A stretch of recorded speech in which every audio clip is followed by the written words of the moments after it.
Okay, here's exercise 11G. We're looking at partial fractions. So we're splitting up our integral into partial fractions so that we can make our integration easier. So the first section is on proper fractions, and we're going to look at example 15.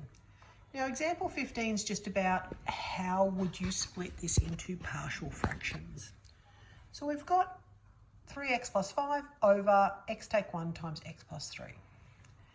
We're going to split that into a over x take 1 plus b over x plus 3.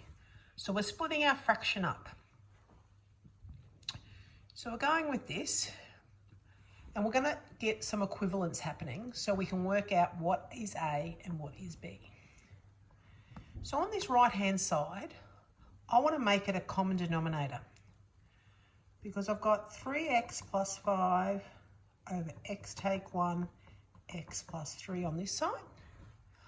If I want to make this a common denominator, that would be a x plus 3 plus b x take 1. Because remember, I cross multiply. So the 3x plus 1 multiplies by the a, and the x take 1 multiplies by the b. Giving us, I'll keep writing down the left-hand side. Sometimes when I work in my book, I get a bit lazy and I don't write it down.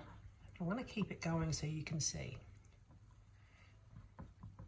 So I'm just writing out the denominator. Oops, that should have been a take. Sorry about that.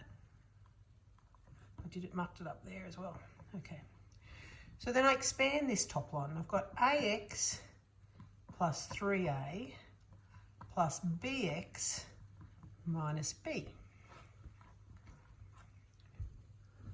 One more time, I'm going to go 3x plus 5 over x take 1, x plus 3 equals x take 1, x plus 3. I'm going to factorise or group this top line here.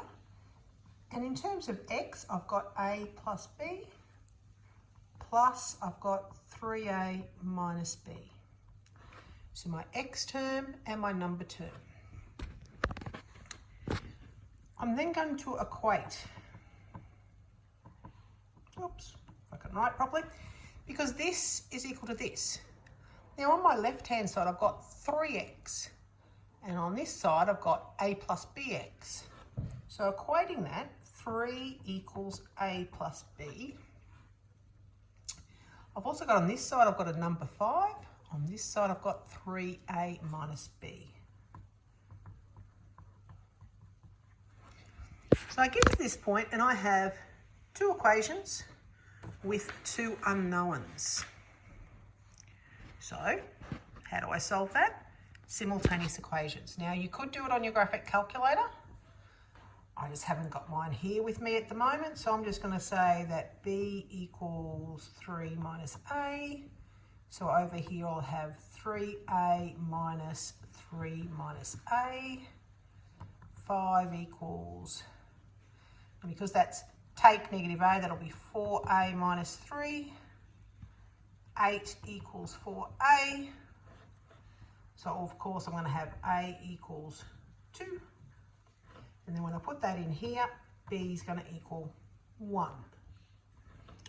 So what that means is my 3x plus 5 over x take 1 x plus 3 is equal to, now go back to my top line, I had a over x take 1, so that's 2 over x take 1, plus b over x take 3, so that's going to be 1 over x plus 3.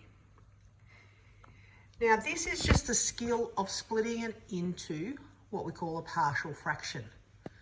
The reason we want to do this is so we can integrate, because if I want to integrate 3x plus 5 over x take 1 x plus 5 dx, oops, sorry about that, I can say that's equal to 2 over x take 1 dx plus the integral 1 over x plus 3 dx.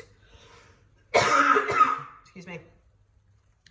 Integrating this now, it's just going to be 2 ln x take 1 plus ln x plus 3 plus c. So it makes for a very easy integration once we get down to there.